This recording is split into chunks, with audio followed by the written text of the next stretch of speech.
Haleluya, haleluya, haleluya. Selamat malam rekan-rekan orang muda yang diberkati oleh Tuhan. Bersyukur karena pada malam hari ini kita dapat bertemu melalui ibadah gerakan pembawa sulu. Meskipun kita tidak secara langsung untuk bertemu dan hanya melalui live streaming pada malam hari ini, tetapi kita yakin dan percaya bahwa Tuhan hadir di tengah-tengah kita. Tuhan hadir dimanapun kita beribadah, dan Tuhan ada ketika kita menaikkan segala syukur kita di hadapan Tuhan. Terpujilah nama Tuhan, sebab Dia begitu baik dalam kehidupan kita. Di tengah-tengah kehidupan menghadapi COVID-19 yang sedang melanda hampir di seluruh dunia, bahkan di negara kita di Indonesia dan juga di kota kita. Tetapi kita bersyukur kepada Tuhan karena Ia selalu memulihkan kita, karena Ia selalu menyertai kita, dan Dia selalu menopang akan kehidupan kita. Rekan-rekan orang muda yang diberkati oleh Tuhan, pada saat ini mari kita fokuskan hati dan pemikiran kita untuk memuji nama Tuhan, untuk mengagungkan nama Tuhan. Bahkan terlebih khusus kita akan mendengarkan suara Tuhan melalui pemberitaan firman yang akan disampaikan oleh hambanya. Oleh karena itu, biarlah Roh Kudus Tuhan akan memenuhi kita dan selalu mengalir dalam hidup kita. Mari kita buka hati untuk kita dapat menerima jamahan Tuhan, untuk kita dapat berserah penuh hanya kepada Tuhan. Dan biarkanlah Roh Kudus Tuhan memenuhi hati kita masing-masing. Mari kita angkat pujian yang mengatakan, Roh-Mu yang hidup penuhiku dan selalu mengalir di dalam kehidupan kita. Mari kita angkat pujian ini.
Rekan-rekan yang diberkati oleh Tuhan, kita katakan Roh yang kudus memulihkan kita, dan kita hidup oleh karena anugerah daripada Tuhan. Mari kita angkat pujian. Roh-Mu yang kudus pulihkanku, Engkaulah damaiku. Ku hidup oleh anugerah-Mu yang menyertaiku. Katakan yang menyertaiku. Untuk jamahan-Mu berserah penuh di hadirat-Mu. Kau ambil alih seluruh hidupku, di hati-Mu menyembah-Mu.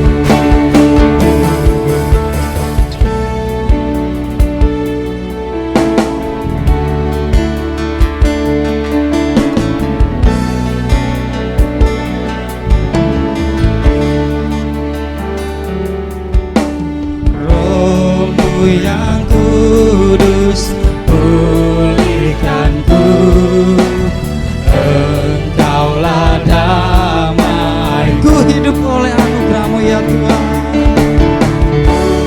Hidup oleh anugerah-Mu yang menyertai. Sekali lagi mari kita katakan yang menyertai-Ku.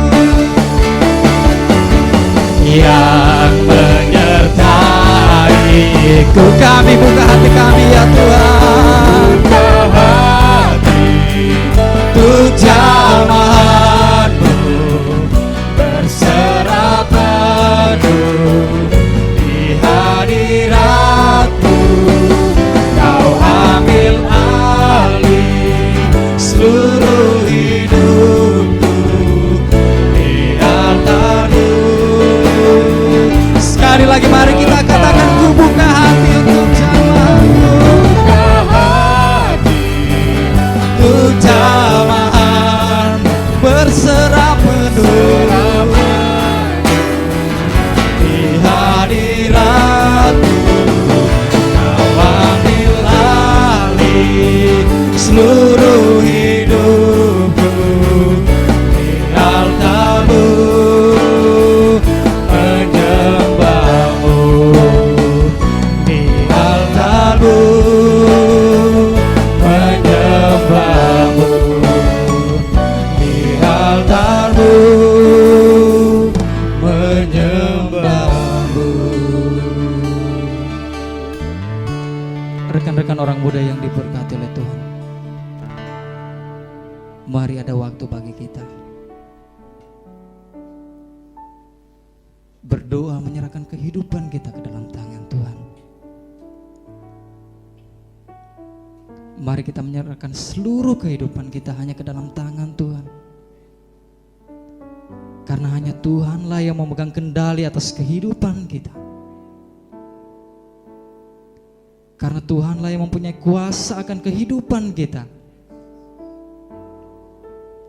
Kita yakinan percaya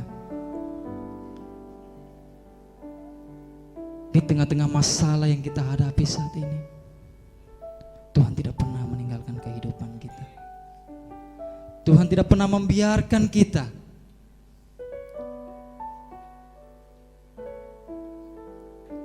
Tuhan selalu hadir di tengah-tengah kehidupan kita.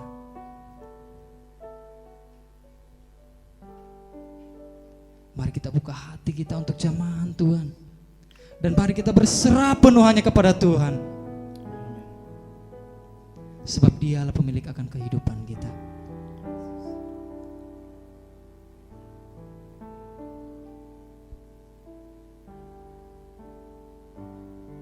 Mari kita sejenak bersaat teduh di hadapan Tuhan.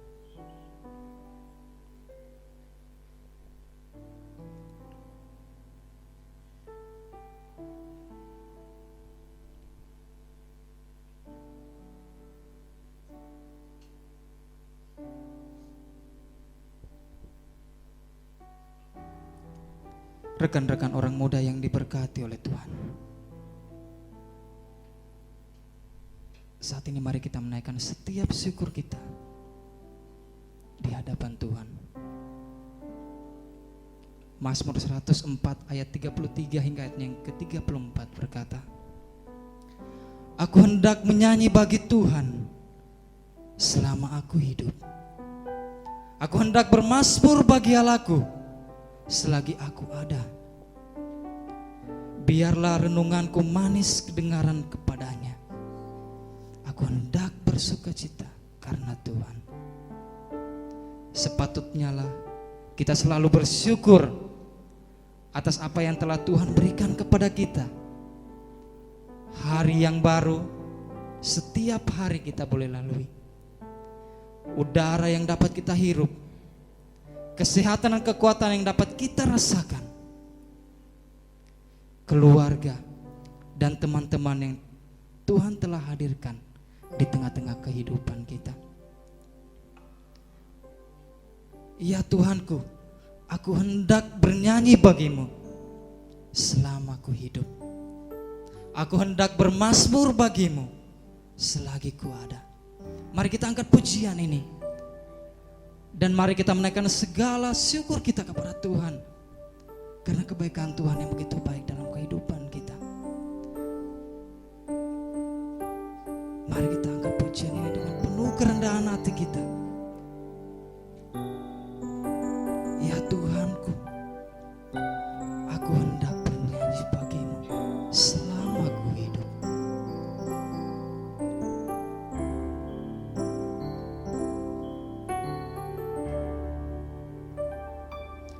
Ya Tuhanku, aku hendak bernyanyi bagimu selama aku hidup. Ya Allahku,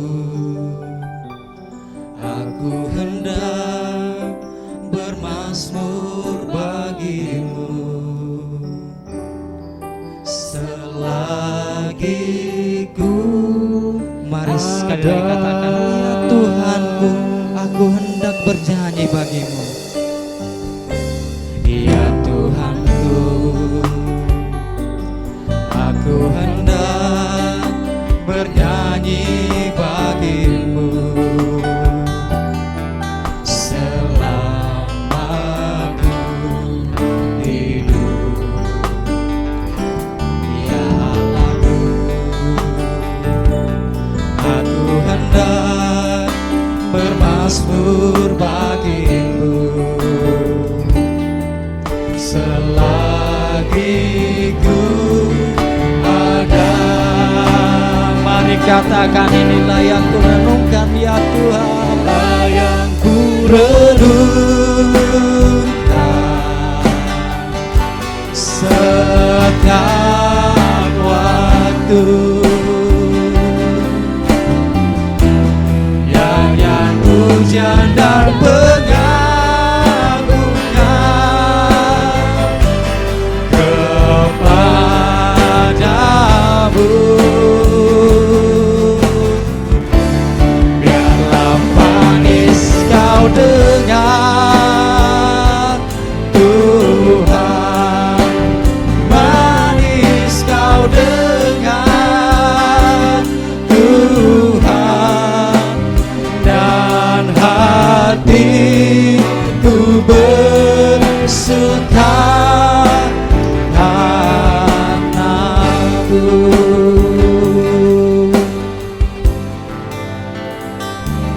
Ya Tuhanku,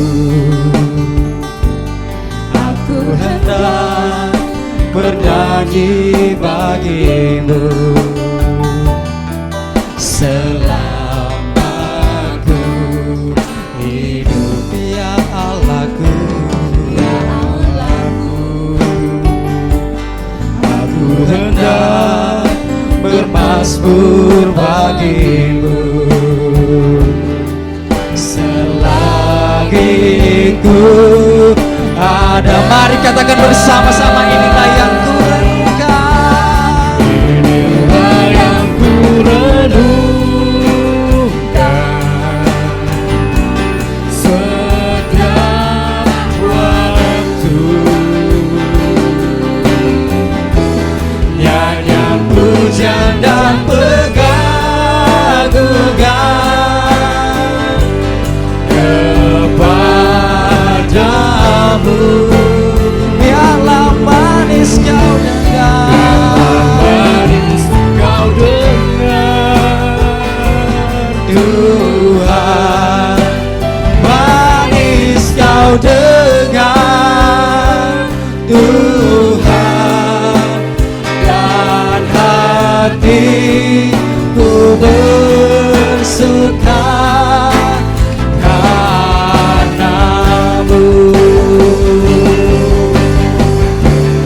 inilah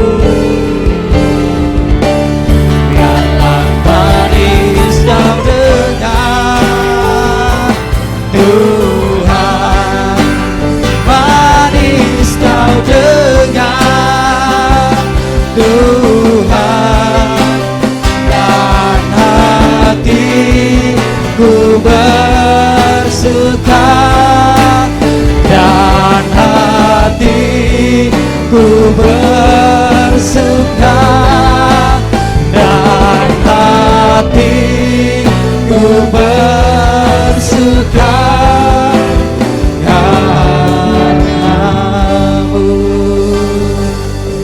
Ya Tuhan Allah Bapa kami, hati kami bersuka karena Engkau ya Tuhan, karena segala kebaikan-Mu yang terjadi dalam kehidupan kami, karena segala penyertaan Tuhan yang boleh kami rasakan hingga pada saat ini.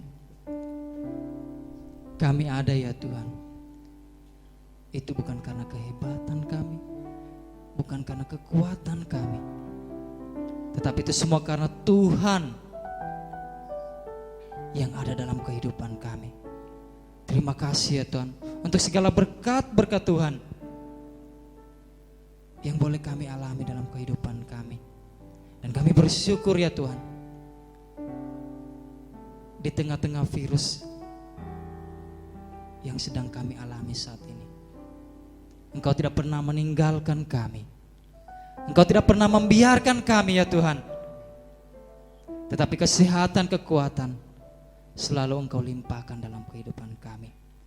Pada malam hari ini ya Tuhan, kami rindu untuk bersekutu, kami rindu untuk memuji, mengagungkan nama-Mu lewat ibadah Gerakan Pembawa Sulu pada malam hari ini.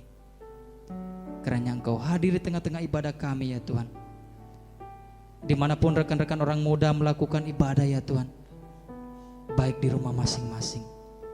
Kiranya Engkau tetap memberkati mereka, dan kiranya Engkau tetap mempersiapkan hati mereka untuk menerima lawatan Tuhan. Ampuni segala dosa kami ya Tuhan. Di dalam nama-Mu kami berdoa dan mengucap syukur. Amin. Haleluya. Haleluya. Haleluya. Haleluya.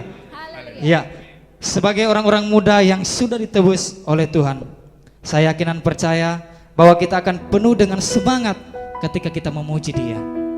Sebab itu mari kita memuji dan mengangkat tangan kita di hadapan Tuhan.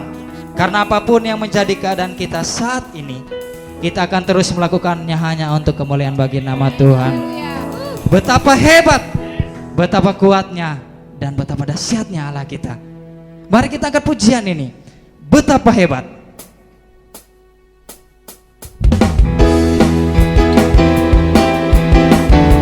Mari kita gunakan suara kita, mari kita gunakan tangan kita untuk memuji nama Tuhan, mengagungkan nama Tuhan pada malam hari ini.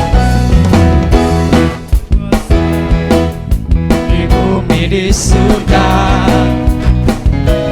bertata dalam kemuliaan,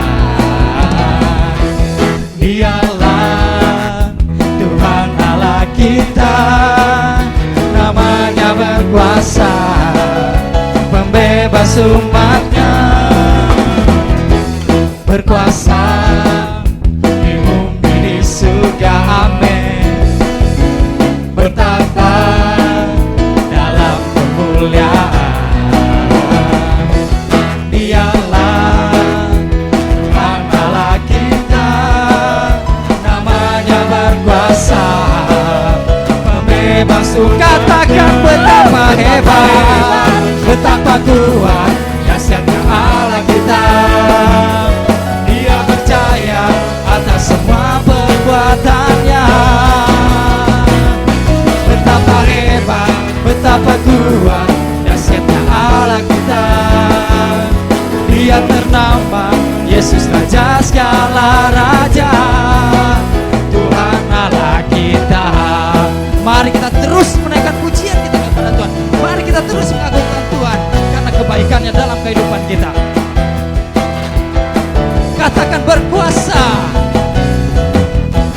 berkuasa di bumi di surga, bertata dalam kemuliaan,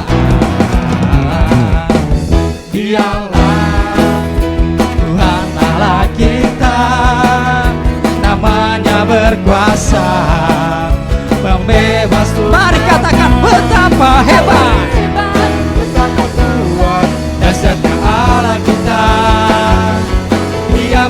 berjaya atas semua perbuatannya. Betapa hebat, betapa kuat dahsyatnya Allah kita. Dia ternama Yesus Raja segala raja. Betapa hebat, betapa kuat dahsyatnya Allah kita. Dia berjaya atas semua perbuatannya. Betapa hebat, betapa kuat dahsyatnya Allah kita. Dia ternama Yesus Raja segala raja. Tuhan Allah kita. Tuhan Allah kita. Tuhan Allah kita. Ya, rekan-rekan orang muda yang diberkati oleh Tuhan, meskipun rekan-rekan hanya melakukan ibadah di rumah saja, tetapi saya yakin dan percaya tidak menyurutkan semangat teman-teman semua untuk tetap terus memuji nama Tuhan. Oleh karena itu saya mengundang teman-teman yang berada di rumah, mari kita bangkit berdiri. Dan saya yakin dan percaya bahwa kita akan masih terus akan semangat untuk memuji nama Tuhan. Firman Tuhan menerangi setiap jalan kita, dan kita tidak akan pernah ragu karena Tuhan selalu bersama-sama dengan kita. Kita mau memuji Tuhan kembali dengan pujian yang mengatakan hanya di dalam namanya. Karena hanya di dalam nama Tuhan ada pengharapan dan kemenangan. Amin. Amin.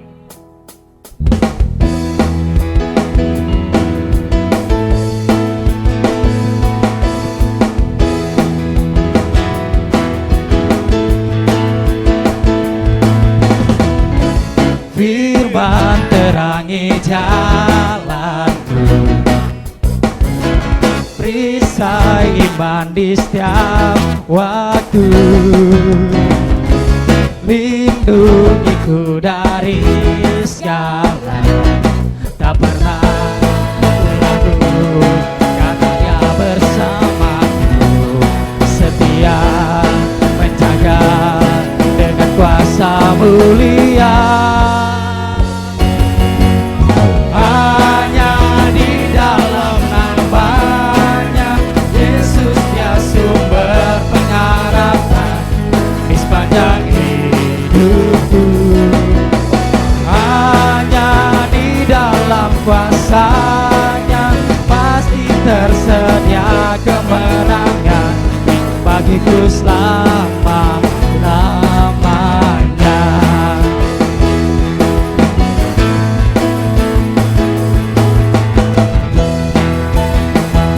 Kebenaran yang bebaskan, kebenaran yang bebaskan, selalu berikanku kekuatan hadapi segala tantangan, segala tantangan. Tak pernah ragu karena Dia bersamaku, setia menjaga dengan kuasa mulia. Hanya di dalam namanya Yesus Dia sumber pengharapan di sepanjang hidupku. Hanya di dalam kuasa-Nya pasti tersedia kemenangan bagiku selama-lamanya.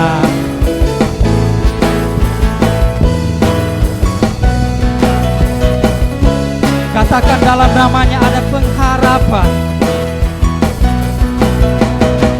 Dalam namanya ada pengharapan, dalam kuasa-Nya kemenangan. Dalam namanya ada pengharapan, dalam kuasa-Nya kemenangan. Hanya di dalam namanya Yesus Dia sumber pengharapan di sepanjang hidup.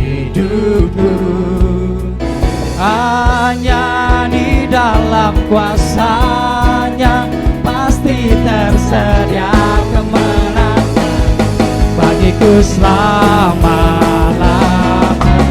Hanya di dalam nama-Nya Yesus dia sumber pengharapan sepanjang hidupku. Hanya di dalam kuasa-Nya pasti tersedia kemenangan bagiku selama-lamanya.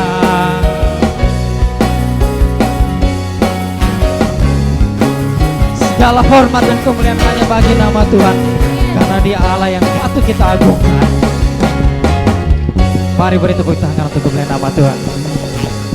Ya, silakan duduk rekan-rekan yang ada di rumah. Pada saat ini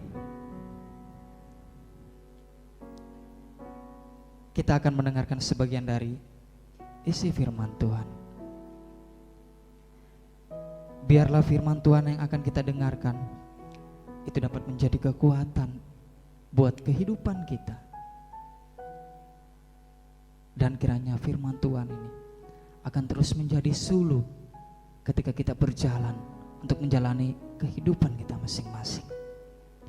Kita akan menyanyikan pujian penyembahan yang mengatakan, Kau berfirman, karena kita tidak perlu ragu akan setiap janji-janji Tuhan yang telah difirmankannya.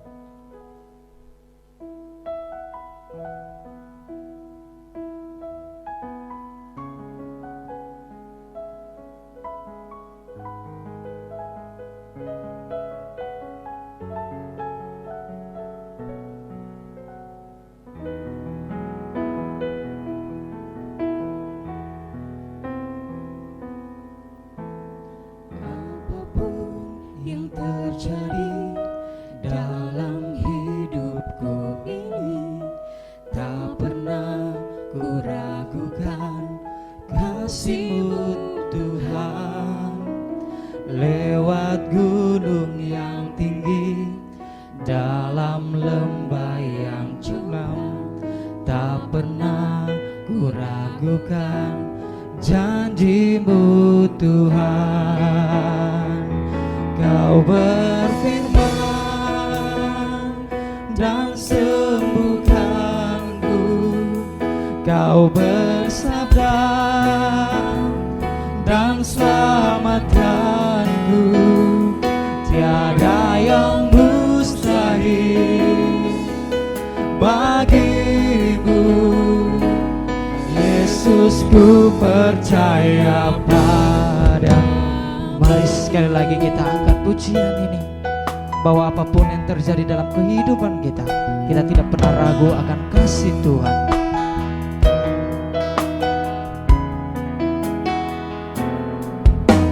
Apapun yang terjadi dalam hidupku ini, tak pernah ku ragukan janji-Mu Tuhan.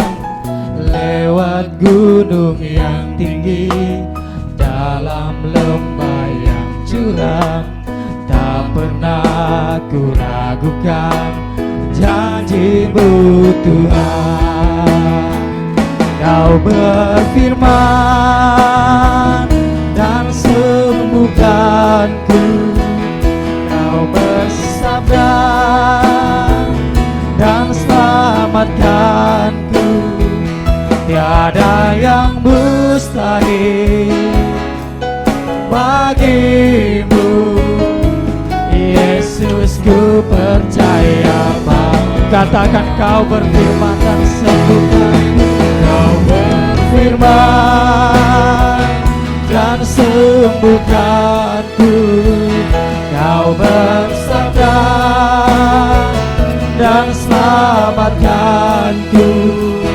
Tiada yang mustahil bagimu, Yesus, ku percaya padamu. Yesus, ku percaya. Yesus, ku percaya padamu. Yesus, ku percaya. percaya padamu. Doa dan firman Tuhan akan disampaikan oleh Letnan Jeffrey Manangisa. Selamat malam rekan-rekan GPS Korps 2 Palu yang diberkati Tuhan kita Yesus Kristus. Kita berterima kasih kepada Tuhan sebab meskipun kita berjumpa melalui media seperti ini, tapi saya percaya bahwa saudara dan saya tidak kehilangan sukacita. Sebab kita tahu bahwa Allah yang bangkit itu, Yesus yang bangkit itu senantiasa bersama-sama dengan kita. Maka sebelum kita merenungkan bagian firman Tuhan, saya mengajak kita bersama-sama untuk berdoa. Mari kita berdoa. Bapa di sorga, Tuhan Yesus Juru Selamat kami datang kepada Tuhan malam ini bersyukur kepadamu, sebab kami tahu bahwa Engkau terus bersama dengan kami, meskipun dalam setiap kondisi-kondisi sulit yang sedang kami alami. Malam ini Bapa, hamba akan berbicara kepada rekan-rekan semua, bagian firman Tuhan yang akan kami renungkan bersama. Biarlah melalui perenungan kami dapat memberi kami kekuatan yang baru, supaya sebagai orang-orang muda yang mengikuti Tuhan, kami tidak kehilangan semangat kami, meskipun kami ada dalam kondisi yang sulit. Terima kasih Bapa di sorga, hamba akan berbicara atas nama Tuhan, kuasai hambamu sehingga boleh menjadi berkat bagi kami semua yang mendengarkan. Demi nama Yesus kami berdoa. Amin. Rekan-rekan muda yang diberkati Tuhan kita Yesus Kristus, kita masih ada terus dalam peringatan mengenai kebangkitan Tuhan Yesus, mengenai perayaan-perayaan Paskah. Dan saya coba berpikir bahwa Paskah ini tidak seheboh Natal, saudara-saudara. Saya mencoba berpikir, kenapa Paskah ini tidak seheboh atau seramai Natal? Ada kue Natal, tapi saya jarang mendengar ada kue Paskah. Meskipun saudara-saudara kita di Paskah juga kadang makan telur dan makan roti. Ada baju Natal, tapi saya jarang juga mendengar ada baju Paskah. Ada dekorasi Natal di rumah-rumah, tetapi saya juga jarang mendengar bahwa di rumah-rumah kita ada dekorasi Paskah, saudara-saudara. Kenapa? Karena memang peristiwa kebangkitan itu merupakan peristiwa yang sangat jarang terjadi. Kebangkitan orang mati itu merupakan hal yang aneh, dan saya rasa itu jarang-jarang juga terjadi, saudara-saudara. Dan kita akan merenungkan mengenai Paskah itu. Masih dalam peringatan Paskah ini, saya ingin berbicara kepada rekan-rekan muda mengenai kebangkitan yang juga membangkitkan kita. Mari kita lihat satu pembacaan firman Tuhan dalam 1 Korintus 15. 1 Korintus 15 ayatnya yang ke-14 sampai ayatnya yang ke-17. 1 Korintus 15 ayat 14 sampai ayat 17. Saya bacakan bagi kita sekalian. Tetapi andai kata Kristus tidak dibangkitkan, maka sia-sialah juga pemberitaan kami dan sia-sialah juga kepercayaan kamu. Lebih daripada itu kami ternyata berdusta terhadap Allah, karena tentang Dia kami katakan bahwa Ia telah membangkitkan Kristus, padahal Ia tidak membangkitkannya. Kalau andai kata bahwa orang mati tidak dibangkitkan. Sebab jika benar orang mati tidak dibangkitkan, maka Kristus juga tidak dibangkitkan. Dan jika Kristus tidak dibangkitkan, maka sia-sialah kepercayaan kamu dan kamu masih hidup dalam dosamu. Rekan-rekan muda yang diberkati Tuhan kita Yesus Kristus, Paskah berasal dari tradisi Yahudi, di mana bangsa Israel ketika mereka keluar dari Mesir, maka terjadi satu tulah di mana anak hewan dan anak manusia, anak sulungnya mati. Tetapi bagi bangsa Israel, saudara-saudara, anak sulungnya tidak mengalami kematian. Kenapa? Karena ada tanda darah anak domba dilaburkan di pintu sehingga malaikat kematian melewati rumah-rumah orang Israel. Tetapi saudara-saudara, konsep Paskah sebenarnya bukan hanya terletak pada kebangkitan Kristus. Tetapi satu hal yang harus kita pahami, bahwa Paskah sebenarnya adalah darah Yesus yang dilaburkan kepada saudara dan saya, sehingga kematian itu melewati kita. Kematian itu bukan menjadi milik kita, kehidupanlah yang menjadi milik kita. Nah, dalam kesempatan ini saya ingin berbicara kepada saudara-saudara mengenai satu ide utama, pokok pikiran bahwa kebangkitan Kristus itu harusnya juga bisa membangkitkan saudara dan saya sebagai orang muda. Saya ulang, kebangkitan Kristus harusnya bisa membangkitkan saudara dan saya sebagai orang-orang muda. Nah, pertanyaannya saudara-saudara, bagaimana caranya supaya saudara dan saya itu bisa bangkit? Kita akan membuka beberapa bagian Alkitab dan saya akan mengajak saudara-saudara membuka Alkitab. Saya tahu bahwa saudara-saudara sudah menyiapkan Alkitab sebelum acara ini dimulai. Yang pertama saudara-saudara, bagaimana caranya kita bisa dibangkitkan dengan kebangkitan Kristus? Mari kita lihat Markus 16. Markus 16 ayatnya yang ketiga. Markus 16 ayatnya yang ketiga, firman Tuhan ini berkata demikian bagi kita. Mereka berkata seorang kepada yang lain, siapa yang akan menggulingkan batu itu bagi kita dari pintu kubur? Hal yang pertama saudara-saudara, bagaimana caranya supaya kita dibangkitkan melalui kebangkitan Kristus? Yang pertama, jangan pernah fokus kepada batu. Jangan pernah fokus kepada batu. Saudara-saudara, bagian pembacaan yang baru saja kita baca tadi merupakan kisah mengenai murid-murid atau wanita-wanita yang berjalan ke kubur Yesus untuk merempahi mayat Yesus. Nah, dalam tradisi Yahudi, kalau seseorang mati maka dia tidak diizinkan untuk dibakar.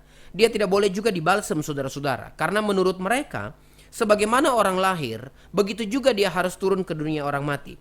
Itu sebabnya saudara-saudara, dalam tradisi Yahudi sangat akrab dengan merempahi mayat.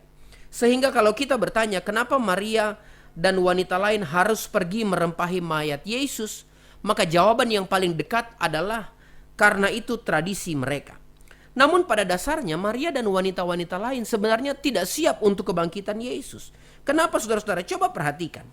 Waktu mereka berjalan, mereka sempat berpikir tentang tantangan yang harus mereka temui, yakni batu besar. Pertanyaan mereka, siapa yang akan menggulingkan batu itu bagi kita, saudara-saudara? Ini pertanyaan menarik, sebab ini pertanyaan yang merupakan sebuah antisipasi. Namun saudara-saudara, menarik bagi saya, karena batu besar itu memang tidak mungkin mereka geser. Tidak ada wanita yang kuat untuk menggeser batu yang besar itu. Tapi anehnya saudara-saudara, batu yang besar yang tidak mungkin mereka geser itu ternyata tidak bisa menyurutkan langkah mereka. Saudara-saudara, sekiranya pada waktu mereka memikirkan tentang batu besar itu, Maria bilang sama temannya, siapa yang mau geser batu itu bagi kita ya? Terus temannya bilang, oh iyo ya, batu itu cukup besar, tidak bisa kita geser, kita pulang saja. Seandainya mereka berpikir seperti itu, saudara-saudara, maka saya percaya bahwa mereka tidak akan pernah melihat batu besar yang terguling itu. Apa yang ingin saya katakan bagi kita sebagai orang muda?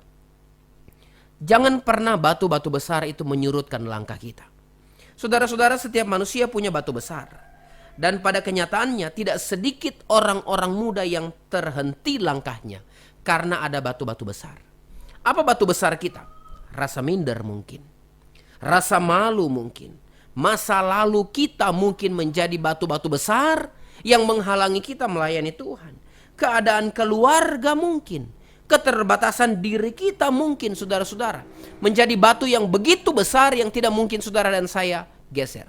Ingat saudara-saudara, kebangkitan Kristus itu mampu menggeserkan batu-batu besar. Batu besar bukan untuk menghentikan langkah kita. Batu besar saudara-saudara justru membuat kita yakin bahwa Allah yang kita percaya mampu menggulingkan batu-batu yang besar itu. Saudara-saudara, jangan pernah fokus pada batu. Fokus pada Yesus. Jangan pernah fokus dan terhenti langkah kita pada hal-hal besar yang tidak mungkin kita kerjakan. Tetapi mari kita mengerjakan hal-hal besar karena Yesus ada bersama-sama dengan kita. Trik pertama untuk saudara dan saya bisa bangkit dengan kebangkitan Kristus. Mari kita fokus pada Yesus yang punya kuasa besar, lebih besar daripada segala hal-hal yang besar yang kita pikirkan, yang kita pahami, yang mampu menyurutkan langkah kita. Yang kedua, saudara-saudara, kebangkitan Kristus itu harusnya mampu membangkitkan kita. Pertanyaannya, bagaimana supaya saudara dan saya bisa bangkit melalui kebangkitan Kristus ini? Hal yang kedua, saudara-saudara, bagaimana caranya supaya kita bisa bangkit melalui kebangkitan Kristus? Mari kita lihat dalam Yohanes 21 ayat 11. Simon Petrus naik ke perahu lalu menghela jala itu ke darat. Penuh ikan-ikan besar, 153 ekor banyaknya. Dan sungguh pun sebanyak itu, jala itu tidak koyak. Hal yang kedua, jangan menyerah pada keadaan. Rekan-rekan muda yang diberkati Tuhan, dari semua kisah mengenai kebangkitan Yesus di Alkitab, saya paling menyenangi bagian ini, saudara-saudara. Bukan berarti bagian lain saya tidak senangi. Tetapi ada hal khusus yang saya lihat di bagian ini. Kenapa? Dari semua kisah kebangkitan Yesus, ini sebuah kisah berulang. Mengapa saya katakan kisah berulang? Begini, waktu awal Yesus menjumpai para murid-muridnya, maka Yesus menjumpai mereka di pinggir pantai. Mereka memanggil mereka di pinggir pantai dalam kondisi murid-murid tidak menangkap satu ekor ikan pun. Dan waktu Yesus bangkit, ini terulang lagi. Yesus datang menjumpai para murid di pinggir pantai saat mereka tidak menangkap satu ekor ikan pun, saudara-saudara. Ini kondisi yang berulang. Dalam istilah Prancis, saudara-saudara, yang dipakai di negara Prancis, ada sebuah kata yakni déjà vu. Déjà vu ini artinya sesuatu yang pernah terjadi di masa lalu, kemudian dia terulang lagi di masa sekarang. dan Yesus melakukan deja vu. Nah, menarik bagi saya bahwa murid-murid ini tidak mengenal Yesus, padahal ini peristiwa yang berulang. Saya tidak tahu apa alasan sebenarnya, tetapi mungkin sekali bahwa Yesus bangkit dengan tubuh kemuliaan sehingga para murid tidak mengenali dia. Tetapi lebih daripada itu, coba kita lihat saudara-saudara, para murid dalam bagian ini sebelum berjumpa dengan Yesus mereka tidak menangkap apa-apa. Tetapi saat berjumpa dengan Yesus, maka ada 153 ekor ikan yang dicatat di Alkitab. Mereka tangkap. Bukan ikan-ikan kecil, tapi ikan-ikan yang besar, saudara-saudara. Apa yang ingin saya katakan bagi kita? Begini, saudara-saudara. Yesus yang bangkit itu membuat segala sesuatu yang gagal itu menjadi berhasil. Saat semua gagal, murid-murid gagal, saat tidak ada hasil tangkapan, satu ekor pun tidak ada yang ditangkap, saat semua usaha yang dilakukan mengecewakan, maka coba lihat bagian ini, Yesus yang bangkit itu memberi 153 ekor bagi para murid-muridnya. Apa pelajaran penting yang saya ambil dan ingin saya bagi kepada rekan-rekan muda? Saat semua jalan tertutup, saat semua upaya rasanya tidak berguna sama sekali, saat semua hal mengecewakan, Yesus punya 153 cara untuk tolong saudara dan saya. Rekan-rekan muda yang diberkati Tuhan, jangan pernah menyerah pada keadaan. Sebab Allah kita tidak pernah dibatasi oleh keadaan. Iman kita tidak pernah dibatasi oleh keadaan. Beberapa waktu ini saudara-saudara dalam menghadapi pandemi ini, awalnya saudara-saudara saya agak sedikit khawatir dengan orang-orang muda. Apa yang akan terjadi dengan orang-orang muda di Palu Timur? Sebab ibadah-ibadah GPS kemudian ditiadakan. Ibadah-ibadah doa pun akhirnya ditiadakan, saudara-saudara. Saya bertanya dalam hati, apakah iman akan luntur? Apakah orang-orang muda di Palu Timur akan luntur? Tetapi saudara-saudara, saya begitu bersyukur kepada Tuhan. Sebab saya melihat dengan adanya pandemi ini, ide-ide kreatif tidak pernah selesai. Banyak hal yang kemudian dilakukan saudara-saudara. Saya tahu saudara-saudara bekerja lebih keras. Apalagi di GPS. Tim multimedia pasti bekerja lebih keras saudara-saudara. Anda harus shoot khotbah-khotbah. Anda harus rekam ibadah-ibadah. Dan yang lebih parah lagi saudara-saudara yang begitu melelahkan. Tim multimedia akan editing semua ibadah untuk dinaikkan ke ibadah streaming di YouTube. Saya sedikit paham saudara-saudara.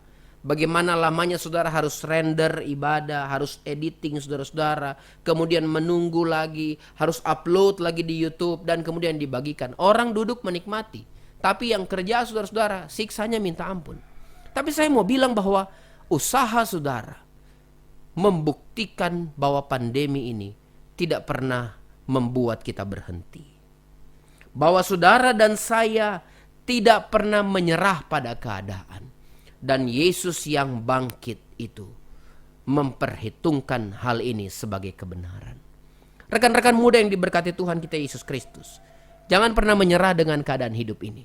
Mungkin saudara merasa sulit, mungkin saudara merasa bahwa ini terlalu berat untuk saudara. Mungkin saudara merasa pergumulan-pergumulan hidup, saudara sudah merasa cari kerja setengah mati, saudara-saudara. Studimu begitu susah. Saya mau bilang hari ini bagi saudara-saudara, jangan pernah menyerah. Sebab Yesus yang bangkit itu punya 153 cara untuk tolong saudara-saudara. Meskipun kita tidak punya jalan apapun lagi. Saudara-saudara ini berkati Tuhan. Kita bisa bangkit dengan kebangkitan Kristus. Saat saudara dan saya memahami bahwa Allah punya jalan saat semua jalan tertutup. Yang ketiga saudara-saudara. Kebangkitan Kristus itu harusnya mampu membangkitkan kita. Bagaimana caranya? Mari kita lihat dalam Yohanes 24 ayat 36. Dan sementara mereka bercakap-cakap tentang hal itu, Yesus tiba-tiba berdiri di tengah-tengah mereka dan berkata kepada mereka, damai sejahtera bagi kamu. Hal yang ketiga, jangan pernah takut pada damai sejahtera. Rekan-rekan muda yang diberkati Tuhan kita Yesus Kristus, damai sejahtera atau shalom adalah kalimat yang menjadi tren saat kebangkitan Yesus Kristus. Kenapa Yesus katakan damai sejahtera? Karena memang peristiwa kematian Yesus itu menimbulkan ketakutan besar bagi para murid. Dan ternyata rasa takut itu dapat saja membuat damai sejahtera hilang. Itu sebabnya Yesus menyadari bahwa damai sejahtera itu perlu dikembalikan saudara-saudara. Coba lihat, waktu itu saya membayangkan kalau ada Facebook, kalau ada Instagram, kalau ada WA, saudara-saudara, kalau ada majalah, kalau ada YouTube, kalau ada berita-berita di TV, mungkin waktu itu yang paling mendominasi berita adalah tentang kematian Yesus. Dan coba lihat, apa yang mendominasi pemberitaan itu mempengaruhi apa yang dipikirkan oleh para murid. Kematian Yesus yang menjadi tren, semua murid menjadi takut. Sebab semua orang bicara. Saudara ingat kisah-kisah mengenai kebangkitan Yesus? Murid-murid yang berjalan ke Emmaus, mereka masih membicarakan mengenai kematian Yesus, Kematian Yesus masih terus menjadi tema utama. Dan apa yang menjadi tema utama itu mempengaruhi gaya berpikir orang-orang pada zaman itu. Dan Yesus tahu yang harus dikembalikan pada mulanya itu adalah damai sejahtera. Coba lihat saudara-saudara, para murid ketakutan waktu Yesus datang bilang damai sejahtera. Mereka berpikir bahwa mereka sedang melihat hantu. Nah, ternyata kisah mengenai hantu bukan hanya baru ada sekarang, saudara-saudara. Tetapi dari dulu para murid sudah juga paham soal hantu, saudara-saudara.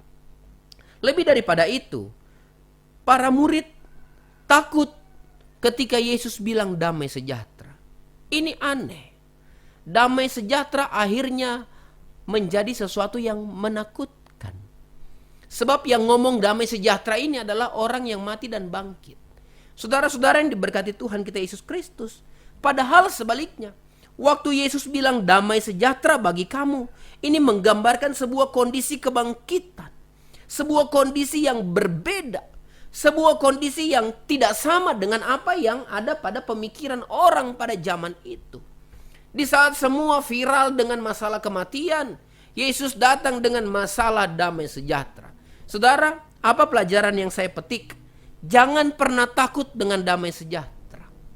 Jangan pernah takut dengan damai sejahtera. Saya mau bilang saudara-saudara, kondisi yang ada bagi para murid dulunya sedikit banyak sama dengan kondisi yang ada pada saat ini. Apa yang viral saat ini saudara-saudara? Apa yang sedang membanjiri pemberitaan media massa saat ini saudara-saudara? Bukankah kita melihat di mana-mana, di berita, di Facebook, di WA, setiap hari saudara-saudara, berita mengenai COVID-19. Berapa yang positif, berapa yang mati, berapa yang sembuh, berapa yang begini, berapa yang begitu saudara-saudara. Sehingga itu terus memformat pikiran kita. Ada satu teman saudara-saudara yang setiap kali dia WA saya, pasti membagikan ayat-ayat Alkitab. Sekarang saudara-saudara berbeda. Dia WA saya dan membagikan tiap hari itu saudara-saudara data mengenai pasien positif. Pasien positif. Sehingga saudara-saudara itu memformat pikiran kita saudara-saudara. Sehingga kita menjadi takut. Saya bukan bilang bahwa saudara tidak boleh takut. Memang ini wabah yang menakutkan. Tetapi izinkan saya sebagai hamba Tuhan untuk bicara kepada saudara-saudara. Biarkan firman yang memformat pikiran saudara. Biarkan firman yang memformat pikiran saudara-saudara. Jangan pernah takut dengan damai sejahtera saudara-saudara. Bahwa Allah kita mengerjakan hal-hal yang berbau damai sejahtera bagi kita. Rancangan Allah bukan rancangan kecelakaan, tapi rancangan damai sejahtera. Olehnya saudara-saudara jangan pernah takut dengan damai sejahtera. Jangan pernah takut dengan keadaan. Jangan pernah merasa risih dengan saudara ketika pulang rumah harus cuci tangan. Bahkan mandi. Jangan takut kemana-mana saudara merasa risih, tidak bisa pakai masker. Harus pakai masker saudara-saudara. Ini damai sejahtera. Jangan pernah takut saudara-saudara dengan aturan-aturan pemerintah bahwa saudara harus physical distancing, social distancing dan macam-macam. Ini semua tentang damai sejahtera. Maka saya ingin saudara-saudara dan saya paham kita harus mengerjakan damai sejahtera itu. Saudara-saudara, tetapi biarkan dalam damai sejahtera itu, saudara harus lebih menformat diri untuk melihat Yesus dibanding membiarkan pikiran saudara terformat oleh berita-berita lain. Saudara, pemerintah menganjurkan physical distancing. Pemerintah tidak menganjurkan supaya saudara menjaga jarak dengan Tuhan. Di saat saudara bisa menjaga jarak dengan sesama, jangan pernah menciptakan jarak dengan Tuhan. Bangun hubungan rohani kita dengan Tuhan. Bangun kedekatan keintiman kita dengan Tuhan. Karena hanya kedekatan dengan Tuhan yang mampu membuat kita melihat damai sejahtera. Meskipun dalam kondisi yang menakutkan. Orang-orang muda yang diberkati Tuhan kita Yesus Kristus. Jangan pernah takut dengan damai sejahtera.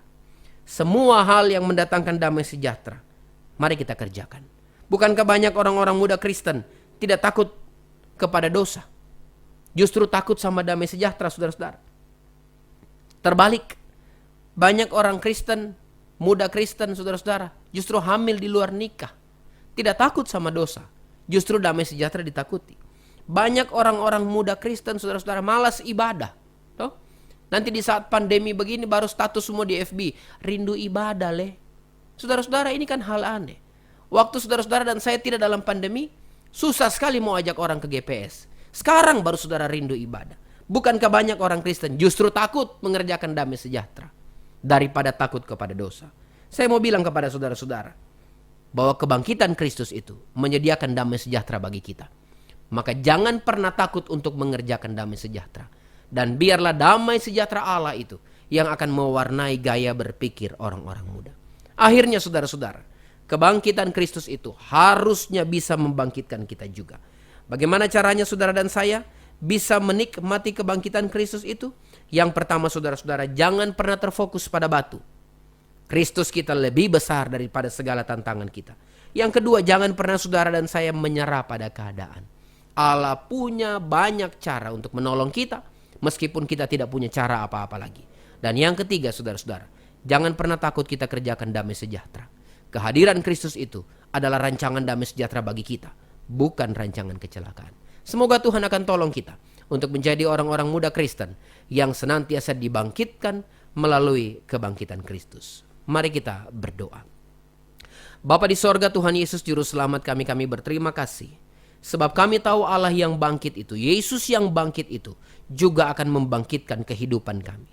Rohani kami dibangkitkan. Kami tahu Tuhan bahwa tidak pernah ada tantangan yang lebih besar daripada Tuhan kami. Tidak pernah ada keadaan yang mampu menekan kami karena kami punya Allah yang besar, yang punya banyak jalan untuk menolong kami. Dan kami tahu bahwa kebangkitan Kristus itu adalah ketersediaan damai sejahtera di tengah ketakutan. Maka biarlah kami boleh menerapkan firman-Mu dalam kehidupan kami. Hamba berhenti berbicara, namun Roh-Mu akan terus berbicara bagi semua rekan-rekan muda GPS Korps 2 Palu. Hamba berdoa Tuhan, biarlah dalam kondisi ini kami terus membangun hubungan yang intim dengan Tuhan, sehingga kami terus menikmati kehadiran-Mu dalam hidup kami. Terima kasih Bapa di sorga. Ini doa kami, demi nama Yesus kami berdoa. Rekan-rekan muda Korps 2 Palu, arahkanlah hati dan pikiranmu kepada Allah, dan terimalah berkat Tuhan. Kiranya Allah memberkati engkau berlimpah-limpah, dan memperluas daerahmu, dan kiranya tangan Allah menyertai dan melindungi engkau dari segala malapetaka, sehingga kesakitan tidak menimpamu. Amin. Amin. Tuhan memberkati kita.